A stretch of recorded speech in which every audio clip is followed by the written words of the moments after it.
Ce rendez-vous éco-emploi est l'occasion d'aborder les lois Egalim et de constater des évolutions conjoncturelles telles que la flambée des prix des matières premières qui vient notamment enchérir les coûts alimentaires dans les élevages. Est-ce possible pour les filières de répercuter ces coûts à leur aval? C'est l'un des enjeux des lois Egalim. Nous vous proposons de regarder quelques données repères sur les marchés et sur les prix pour apporter des éléments de réflexion. Intéressons-nous à la filière laitière, souvent citée comme cas d'école en ce qui concerne la loi Egalim 1 et ses effets. Voici quelques repères pour les marchés du lait. En France, la collecte représente 24 milliards de litres à peu près. Elle trouve pour débouché, pour 42% des volumes, les achats des ménages, donc dans les magasins. Le débouché qui est à l'écran juste après, c'est la restauration hors domicile. Cela représente un petit peu moins de 6% des volumes de lait qui vont dans ce segment. Ensuite, il y a les transformateurs eux-mêmes, puisque les produits laitiers peuvent être des intrants d'autres produits. Cela canalise un petit peu moins de 16% des volumes. Et puis, il y a le débouché exportation pour 37% des volumes de lait. En complément de la production nationale, sur le marché français interviennent aussi des importations. Elles représentent l'équivalent de 6 milliards de litres et sont orientées en premier lieu pour 75% des volumes vers la transformation. Les industries agroalimentaires importent des produits laitiers qu'elles retransforment dans leurs différents produits. La consommation française représente l'équivalent de 20,9 milliards de litres. Elle s'adosse à la fois sur la production nationale et les produits importés. 52% des volumes de produits laitiers sont consommés au travers les achats des ménages réalisés en magasin. De façon plus indirecte, les produits laitiers sont également consommés au travers de produits transformés par l'industrie pour 39% des volumes de lait. Enfin, le débouché de la restauration hors domicile représente un peu moins de 6% des volumes consommés. On peut retenir de manière synthétique qu'en France, pour 10 litres de lait collecté, l'équivalent de 4 litres sont exportés et de 2 litres sont importés.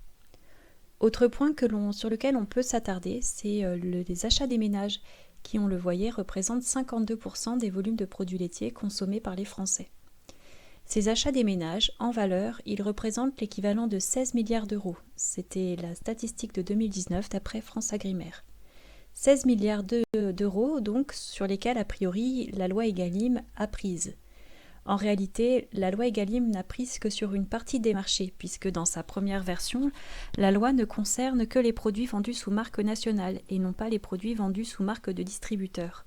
Ceux-ci représentaient en 2020 l'équivalent de 42% du chiffre d'affaires du rayon crèmerie, qui comprend les produits laitiers et les œufs, d'après IRI.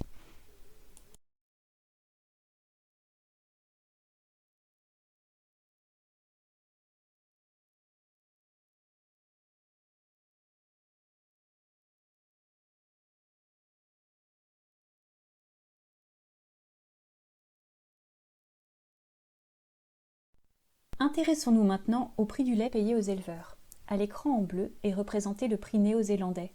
Ce prix sert de référence mondiale. En effet, la Nouvelle-Zélande est le premier pays exportateur mondial de produits laitiers. Elle exporte quasiment 90% de sa production, avec des coûts de production qui sont parmi les plus faibles au monde, en raison d'une production extensive qui utilise peu d'intrants. C'est donc là une référence assimilée au prix mondial que ce prix néo-zélandais. En vert, vous avez aussi la courbe du prix payé aux éleveurs bretons. Elle apparaît beaucoup plus lisse. La production est moins saisonnalisée en Bretagne et le prix est lissé par les transformateurs compte tenu des formules qu'ils utilisent pour le calculer. Les industriels, en effet, amortissent les variations conjoncturelles à la hausse comme à la baisse et ne payent pas un prix de marché spot aux éleveurs. Alors entre le prix breton standard et le prix néo-zélandais, il ne faut pas comparer les niveaux de prix. Déjà, le standard n'est pas le même entre la Bretagne et la Nouvelle-Zélande. En revanche, on peut comparer les tendances et globalement, ce que l'on constate, c'est que les courbes se suivent.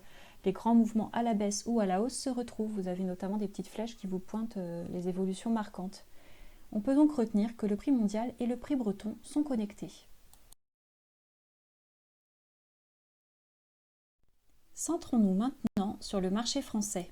À l'écran, vous retrouvez toujours en bleu le prix du lait payé aux producteurs bretons, ainsi que deux nouvelles courbes, en gris le prix du lait demi-écrémé vendu en magasin et en orange celui du beurre. Ces courbes de prix à la consommation sont représentées sous forme d'indices. Alors on le voit assez nettement, les évolutions des différentes courbes sont peu corrélées. Les évolutions sur le prix breton payé aux producteurs ne semblent pas vraiment répercuter de façon directe aux consommateurs. La courbe des prix du beurre est particulièrement intéressante. On y repère facilement une forme d'escalier qui correspond aux évolutions de prix en magasin qui font suite aux négociations annuelles entre les transformateurs et les distributeurs. On y repère aussi de façon assez flagrante une flambée en 2017. Cette flambée était connectée à un phénomène de marché observé à l'échelle mondiale, c'est une pénurie de beurre. Alors on peut conclure que sur les prix à la consommation, les grands équilibres mondiaux peuvent jouer, mais que d'autres logiques sont également à l'œuvre, parmi lesquelles les négociations commerciales annuelles.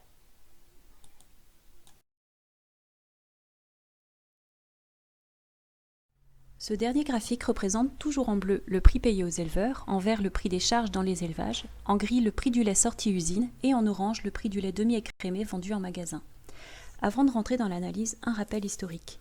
Les états généraux de l'alimentation se sont déroulés au deuxième semestre 2017 et dès les négociations annuelles 2018, les opérateurs de la filière laitière ont communiqué sur le fait qu'il y avait un effet positif lié aux Egalim, et cela avant même donc que la loi qui ne paraîtra qu'en 2018 et ses décrets ne soient sortis.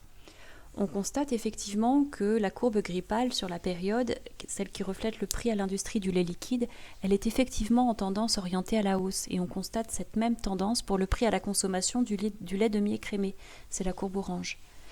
Cependant, dans le détail, les différentes courbes d'indice de prix, prix des charges d'élevage en vert, prix du lait en bleu, prix usine en gris et prix à la consommation en orange, ces courbes-là, elles apparaissent peu connectées les unes aux autres. Alors certes, Egalim prévoit que les prix soient désormais construits en marche avant, afin que les prix payés par les distributeurs aux transformateurs intègrent bien les coûts de production en amont, à la fois les coûts des producteurs et des transformateurs.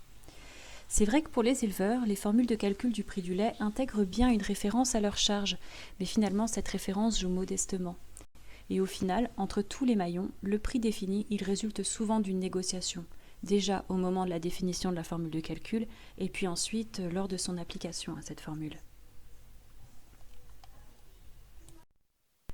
Que peut-on conclure sur l'effet des Egalim ?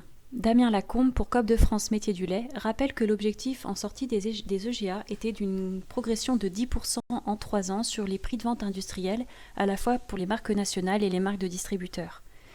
Alors certes, la dynamique est enclenchée. En année 1 des EGA, l'année officielle c'était 2019, la filière laitière a obtenu une hausse moyenne de 1% de ses prix, principalement sur les marques nationales.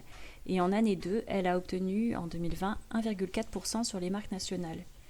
D'après l'Observatoire des négociations annuelles, la progression est de 0,5% en 2021. Malgré cette dynamique enclenchée, l'objectif de 10% de progression est loin d'être atteint.